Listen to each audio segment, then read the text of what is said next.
These guidelines, what Angela mentioned, I have been part of the guidelines long time ago. It is made for generalization. It's not specific to you and I. Just remember that. There are enough information for all of us. Most of us are vegetarians. Most of us, if not all of us. And even in that class of vegetarian, there are further subclasses. So it puts us at a disadvantage.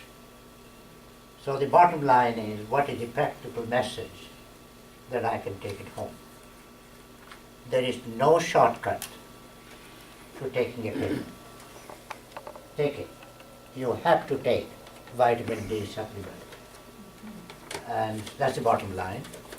Because nobody is going to chew these bones and this and that. And Choke on bones. and you know, I mean, those are guidelines, not applicable to us. So what is applicable to us? What can we do? If you can drink 4 glasses of milk a day, that's simple. You don't have to have 4 glasses of milk. You can have milk, you can have yogurt, you can have cheese, in combination. You don't have to drink 4 glasses. And as far as vitamin D is concerned, whether it's fortified, there are 3 sources, vitamin D. Food, as Angela mentioned. For us, it has to be fortified. Somebody has to add vitamin D. There's no shortcut to it. Next, skin, the other source.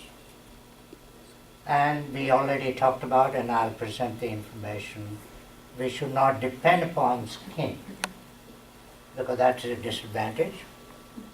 So the third source is taking a pill, supplement. And with this introduction, any questions? You had a question, Dr. Khan? Yeah, Angela, I want to know, is there vitamin D added to skim milk powder? I'm pretty sure there is. There is to skim milk. Because when they make it skim milk powder, Mm-hmm. all the fatty side is removed, Mm-hmm. like the hormones, the insecticide, Yep. antibodies. So I just wondered, because I'm taking 2,000, just thinking there is no vitamin D in the skim milk powder. So the skim milk powder is actually here. So for 1/3 of a cup of the actual powder, which will make a cup of milk, Yeah. there's actually 100. Same amount as in 1% or 2% or whole milk. So it's already It's in there. Yeah, it's not part of the fat, Yeah. because the fat is removed, of course. It's added. Oh, I see. Yeah. So it's actually here. I'm glad it's here because During the presentation, I heard we should not take vitamin D with vitamin C. I didn't say that. I said that they're not the same. Oh, I some see. people will Sorry, my confuse- confusion then. No. Some people will confuse vitamin C because it's in orange If you're juice. It's taking calcium. It's vitamin not the D same. for No. calcium absorption, if you're taking vitamin D for calcium absorption, Mhm. C is acid. And calcium is absorbed in alkaline medium. Yes, I think there are some points we'll talk about. Quickly, we read in the newspapers, I don't know how much to trust. Yeah. And since I read those articles about milk, Yeah. milk is bad, milk is this, and really, to be honest with you, that was I started taking no milk, once in a while in the tea and all that stuff. So I think maybe you could put a light on that. How much to rely on the newspaper media stuff? Well, Because, it is. it's written by very authenticated authors, right? So. See, that's what it is. You have to take everything that you read or hear, because there's a lot of people out there, milk, it feeds cancer, and they shouldn't drink milk, it's from a cow. Yeah. Those are all Yeah. very, there's studies out there. A lot of people are doing these studies. Some people are choosing not to have any milk in their diet, zero. Dr. Oz, for Yeah. example. Dr. Oz, Oh, how much boy. you believe Don't him? even get me started on Dr. Oz. I was going to say the same thing. Look, we have to be very practical. Yeah. No matter what topic you discuss, there'll be 2 sides to it. Always. But at the end of the day, what's the next message? You take milk. That's the bottom line. Right. Go ahead. No, it's okay. The thing is, as you said just now, there's two ways. It's because Dr. Oz said very clearly that if you take 1,000 milligram anything, it doesn't absorb to the body. But you better take only 500, that's what the body can absorb. Otherwise, you can take 2,000, but it just go out. Yeah. Take here and go there, that's all. Go ahead. When we, Sorry, just go with the back. Please. Vitamin D supplement and vitamin C supplement should be taken at the same time? Or you can take it same time. There's no, vitamin D and C makes no difference. Go ahead. yeah, when we make a yogurt, we Could you stand up, please? when we make a yogurt, Just a moment, please. Just a moment. when we make a yogurt, we usually boil up the milk. Do we lose vitamin D? No, No? no, you don't. Okay, Ram? Yeah, just a question on lactose reduced milk. Is it equally good like ordinary milk for the calcium? For calcium and vitamin D, I'm pretty sure it has the same. I don't know if I have it in here or not, but the best way to check is just take the liter and just check the label. Just read. Okay. Calcium has to be there. Okay. And vitamin D on milk, it's usually there. Okay. So just check. Please, go ahead. So Angela, you said that there is a limit to which, how much you can take, vitamin D or cal. What happens if you take excessively? So excess calcium, there's a number of things, but you'll get pretty constipated. Like it'll, then there may Actually, I tell also you be calcifications. I can tell you. If you have high calcium, Yeah. The 10 milligrams, if you talk about milligrams, so 10 milligrams, the upper limit. If you have 11, 12, you can get away with it. Yeah. The moment you cross 12, it becomes toxic. That's your question. How would I feel? I think Angela mentioned, the most common one is you'll be sitting on the toilet, very constipated. Now, that you can live with. But the serious consequences, I can tell you, because this is my field of vitamin D and calcium in kidney disease. I'll give it to you some information. It can cause havoc. There is a called milk alkaline. Milk alkaline. Mean alkaline. For example, if you're drinking lots and lots of milk and taking lots of calcium supplements, and on the top of it, some people are in the habit of taking little baking soda. That combination is what I'm talking about. Milk alkaline syndrome. So your calcium is high and it gets into the kidney. Once it gets into the kidney, not only it makes stone. I shut it down. That's simple. I shut it down. You did?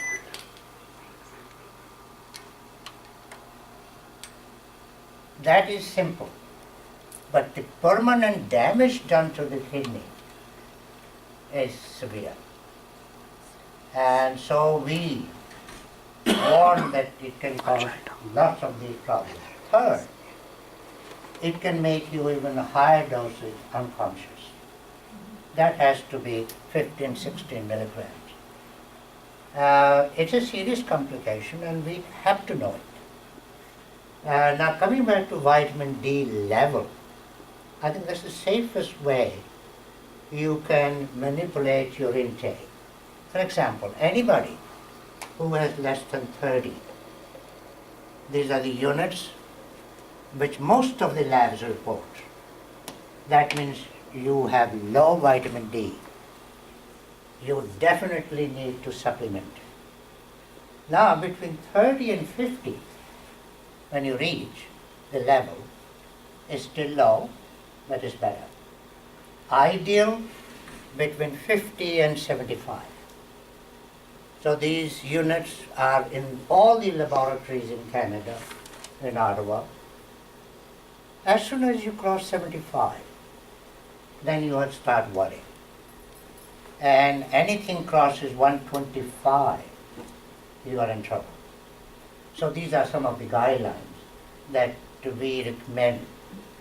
So the way you take it, most of us take it anywhere between 400 to 1,000, even if 2,000. I think by and large is pretty safe. Pretty safe. If you cross more than 2,000, is it once a day, 2,000, or is it 10,000 in a week? Well, if you're taking 10,000 in a week, it doesn't come to 2,000 per day. It comes to about 150, 1,500. So that's, you can look at it. Some people take it in a week. That's fine too. So high calcium, we have to watch it. Any other question? One question. When it says fortified with vitamin D, what is the source of that vitamin D? Yeah. Is it bones? I'm Fish going bones? to tell you about the source of vitamin D. Can I have your best slide then? Excuse me.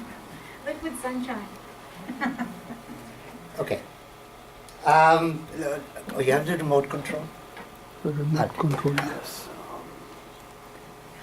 There are two types of vitamin D, D2 and D3. D2, more chemical name, is ergo, E-R-G-O, ergo calciferol. It's a long name. C-A-L-C-I-F-E-R-O-L, calciferol. That's a common word for vitamin D. So when we say ergo calciferol, and then there is the chole, C-H-O-L-E, cholecalciferol, that's 3. So whether it's vitamin D2 or vitamin D3, both, and the tablet that you take every day, it is totally inert. It has no meaning. Now you may be surprised. Why are we telling you take 1,000 milligrams when it is totally inert, as if you are not taking it? When it goes into your system, it has to change.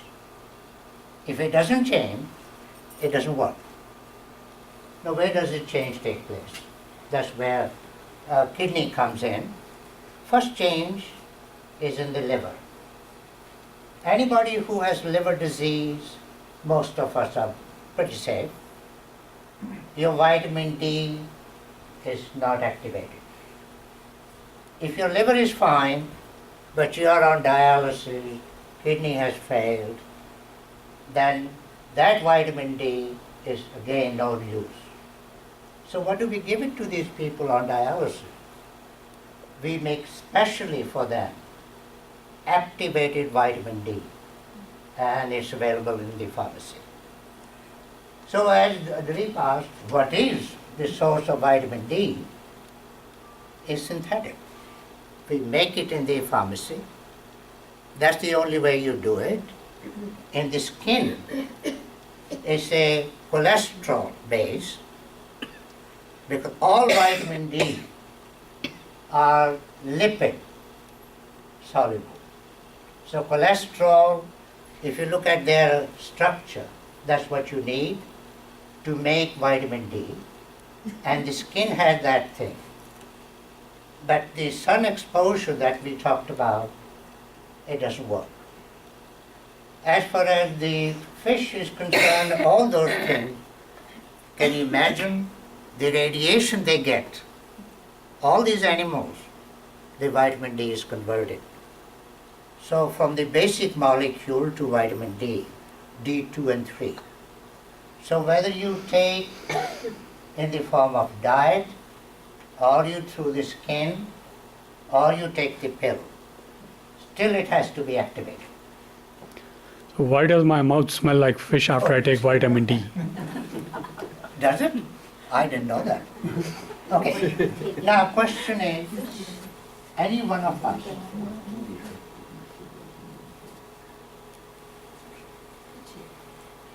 what is it? I even read in the newspaper, some people question the effectiveness of vitamin themselves. Okay.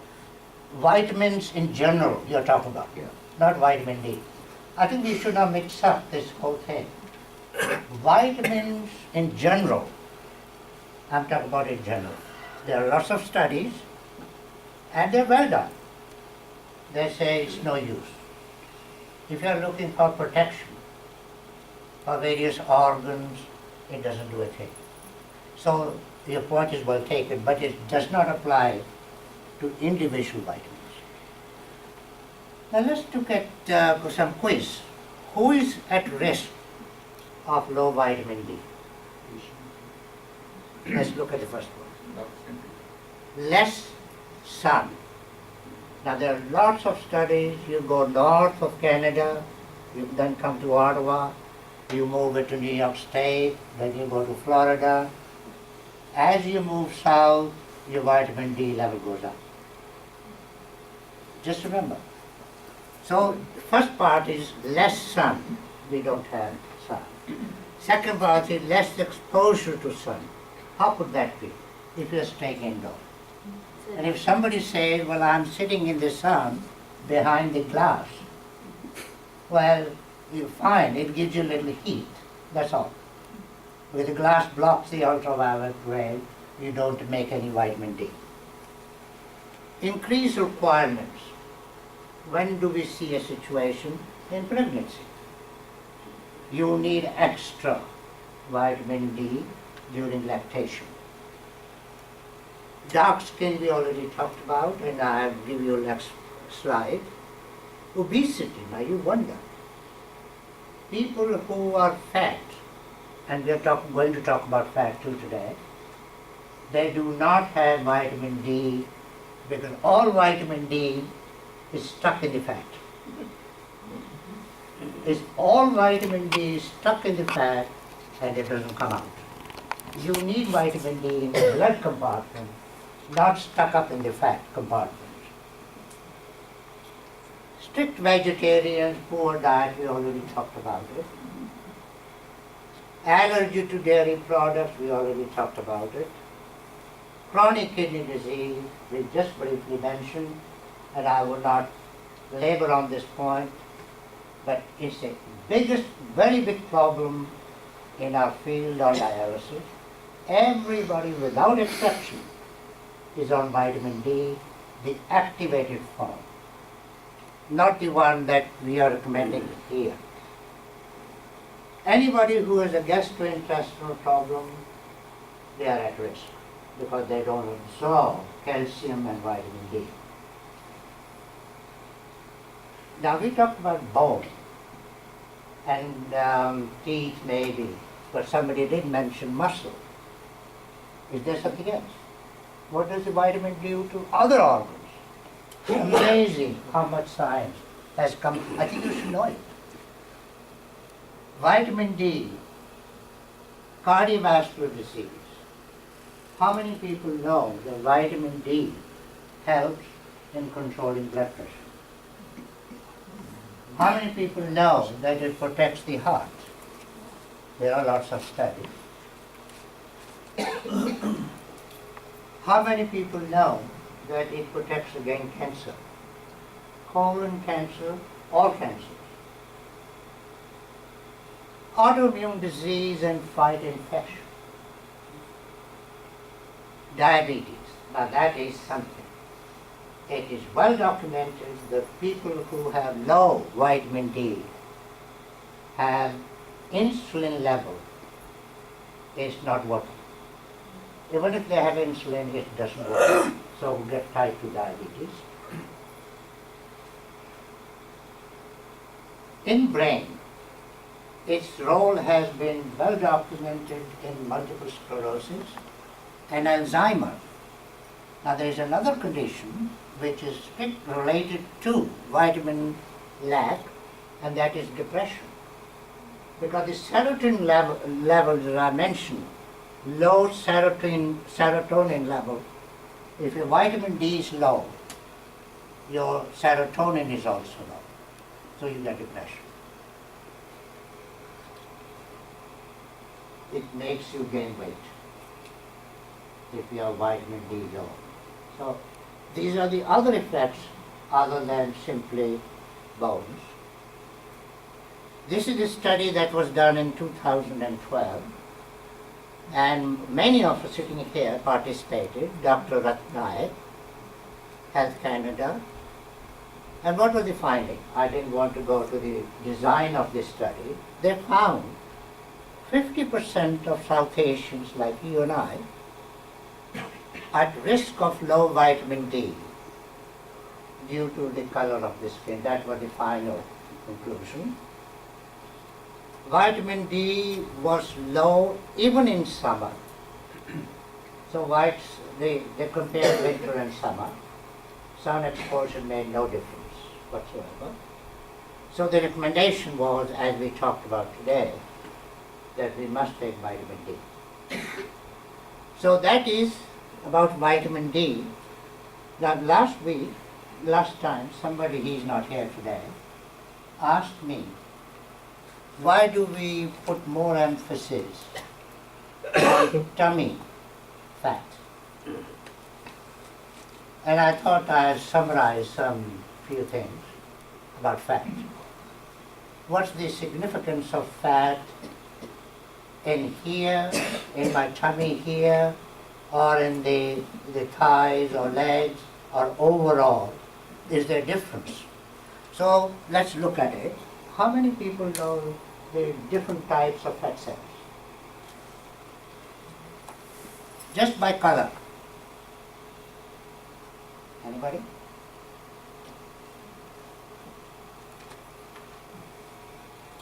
Brown fat cells.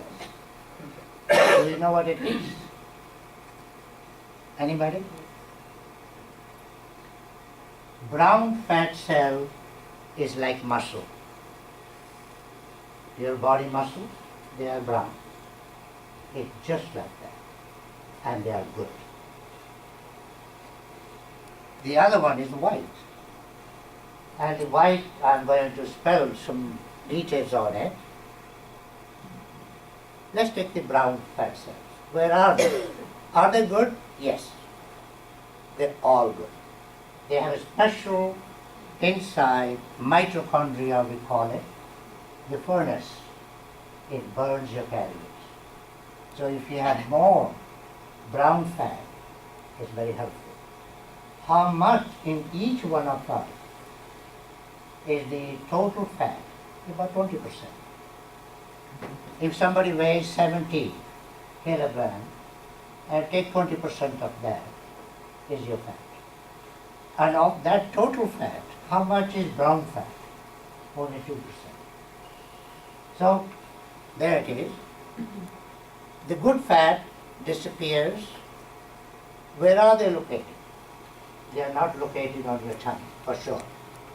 It's elsewhere. Most of the time, it's the upper part of the body, the neck.